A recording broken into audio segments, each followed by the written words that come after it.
Now, across the countryside, life on our waterways is springing into action. And wildlife filmmaker Jack Perks is on the trail of perhaps our best-known amphibian.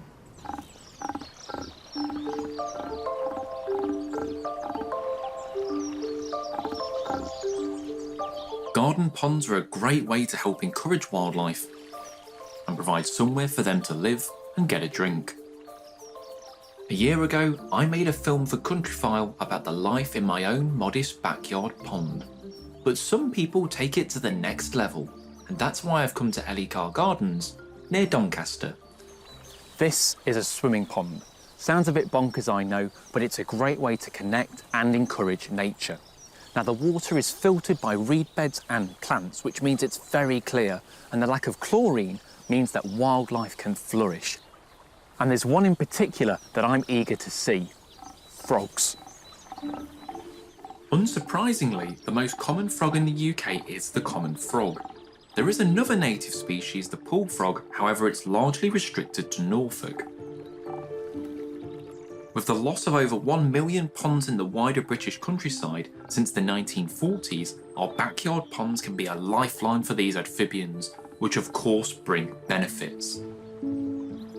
Frogs provide free pest control, eating slugs, snails and insects. For me, frog spawn is a sign that spring is on its way and that winter is loosening its grip on the landscape. The frogs are triggered to return to the pond by the smell of algae. The algae starts to grow because the water's getting warmer, and this means that it's the right time for the frogs to breed. Now I can see a couple of clumps of frog spawn, which is great. So the frogs can't be far behind. Now, I've seen frogs spawning since before I can remember, but I've never been in the water with them. So I'm going to go get my frogman gear, get in and get a slightly different view of them. The water is a cool 5 degrees, so a thick dry suit is best to explore the pond. It's a completely different world once you enter the water, seeing the plants up close and what's hiding on the bottom. The pond is home to many critters, all eagerly waiting for the little tadpoles, which are food for everything, from large water insects like dragonfly and beetle larvae, to newts, sticklebacks, and even kingfishers. Males get to the pond first and wait for the females to arrive. They'll grab hold of her using nuptial pads on the front feet to grip her and join together in what's called amplexus. Clinging onto the female's back and fertilising the spawn as it's laid. Now, frogs prefer shallow water. This is because it's warmer and the eggs will develop quicker.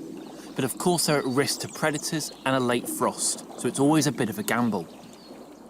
Luckily, each clump of spawn is around 3,000 eggs, so it's a numbers game for survival, with an estimated 50 making it to adulthood.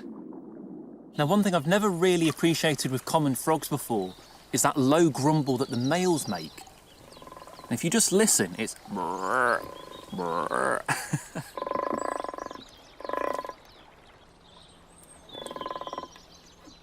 Don't want to attract too many frogs to me. Amazing, absolutely amazing. Well, I'm going to get stuck into some frogs a bit more.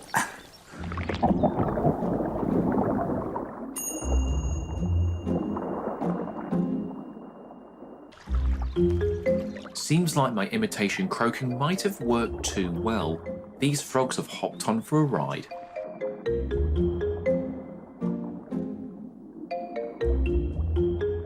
It can take up to 4 weeks before the tadpoles hatch out, and then 4 months before they grow legs and leave the pond to hide in the surrounding undergrowth.